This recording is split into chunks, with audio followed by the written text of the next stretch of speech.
what's your feelings about the whole experience there and kind of that dream that so many people think and chase, right? Famous, money, all about me, spotlight, I'm going to be the next Kenny Chesney or whoever. And now that you've walked away and looked back on it, like what's your outlook on that? No resentment at all. There's a lot of people that get bitter and sour. They have this dream. It doesn't work out the way they envision in their head, and they can get a little bit bitter. I mean, I remember when I signed my first record deal at Sony, there was kind of this guy that kept trolling me. He thought I was part of the Illuminati or something, that I had taken some oath, and, it was like, dude, I just was on the road and got a record, Right. So those people exist, and I feel bad because, that town is not out to, that town will eat you alive, but they're not out to get you, the great thing, it's a machine, and they're there to create, superstars that create, a name for the genre, put a face on a song, whatever. The things that I took away from Nashville, I kind of surrounded myself with a really good group of people. There's a publishing company called Big Yellow Dog. I've been with them since 2010. And Carla Wallace, who runs that, like, her primary focus is hit songs.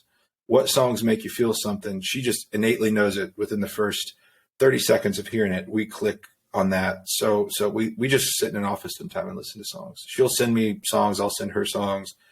We just have this fascination with great songwriters. And so that was really cool for me, because so many other people are focused on how do you get, your streams up? How do you get, your TikTok going?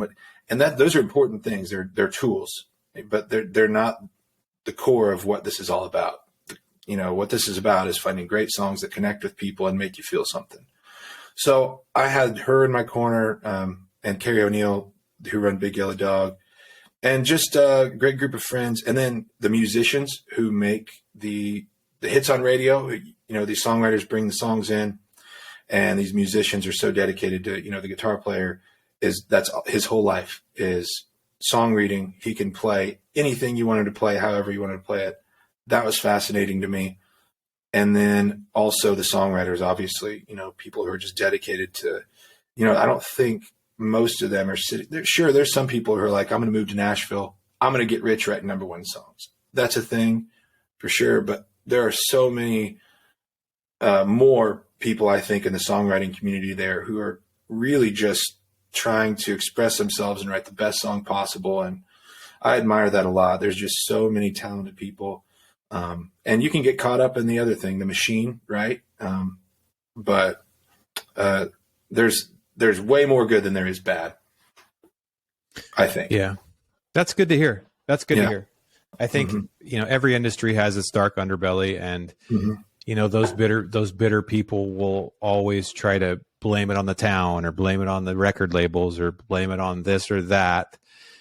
When at the end of the day, we're all, it's harder to take accountability, but it makes the rest of your life easier if you can just accept the fact that it didn't work out and move on.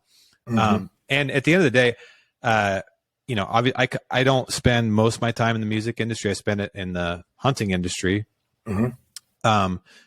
But at the end of the day, if you just realize these people at these high levels of any industry are just trying to do their job, the guy at at Sony who is in charge of finding new talent, he probably has a family and a lifestyle to pay for and kids and everything else, and he'll get fired if he doesn't perform. So absolutely, he's got to kind of be a dick. Actually, he has to be a dick, because like we said earlier, there's thousands of people in that town that absolutely think they're as good as, whoever that's on in filling the stadiums. And the reality is they're mostly not. And maybe there's a few that they miss here and there, but their job is it's actually a pretty hard job. It sounds pretty stressful to me. I wouldn't want it. And so, but if you think about it like that, it's like, hey, it's not about me. It's just about they're just trying not to get fired just like everybody else. Right. Absolutely. Yeah.